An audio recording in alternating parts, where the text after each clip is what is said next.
We heard a lot about bleeding time, prothrombin time, then activated partial thromboplastin time, then thrombin time, urea clot solubility test. But what these tests means?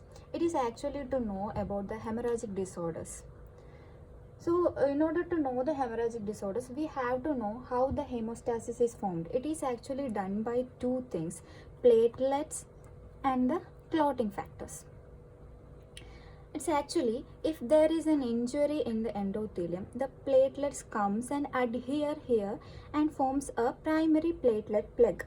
And afterwards, the clotting factors in the blood, it will form fibrin, which will form a meshwork around this clot, and it forms a clotting. Like it stops, the hemostasis happens there. So how this is done?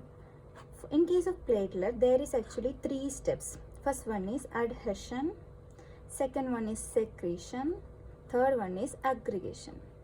So how this is done? In case of adhesion, what happens means, if there is an injury in the endothelium, the platelet have to adhere to the endothelium. That is what happens in case of adhesion.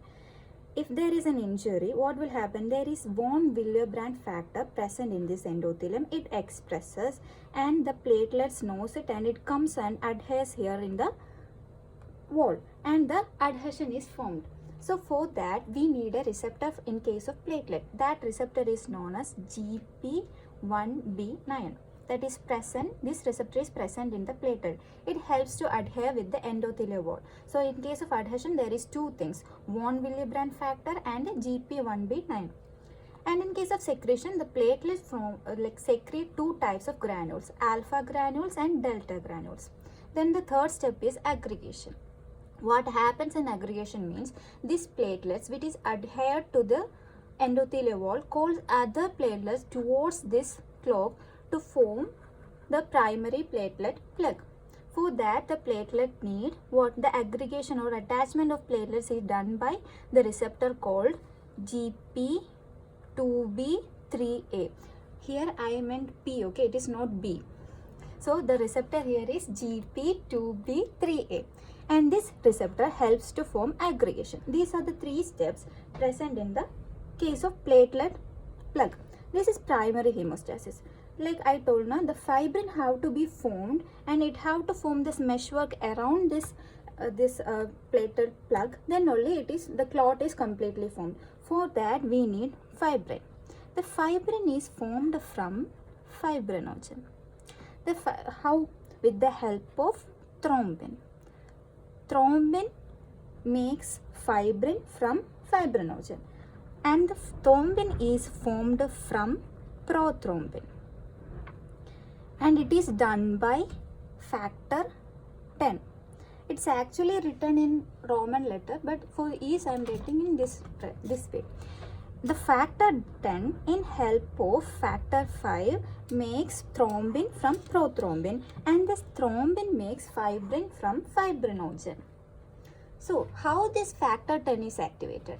It is actually activated by two pathways: intrinsic pathway and extrinsic pathway.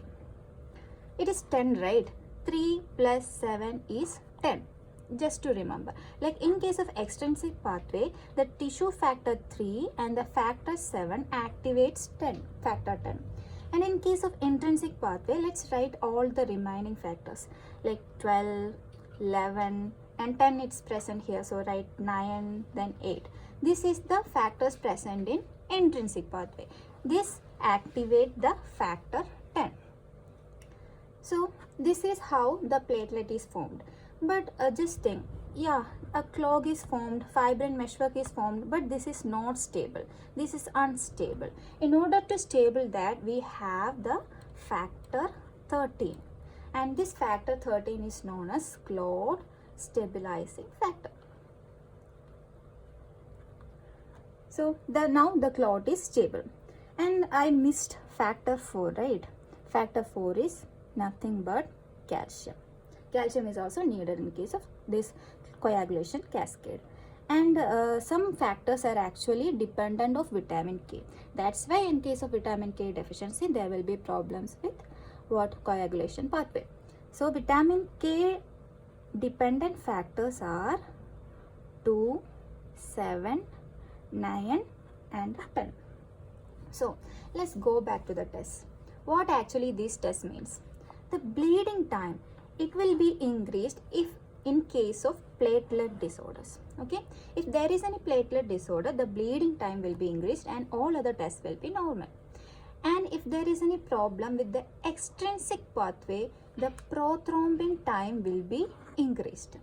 And if there is any problem with the intrinsic pathway, the APTT means activated partial thromboplastin time will be increased. And if there is like a decreased fibrinogen, like hypofibrinogenemia or ifibrinogenemia, then what happens? The thrombin time will be increased. And if there is a deficiency of clotting factor 13, that clot stabilizing factor, then what test will show abnormality? The urea clot solubility test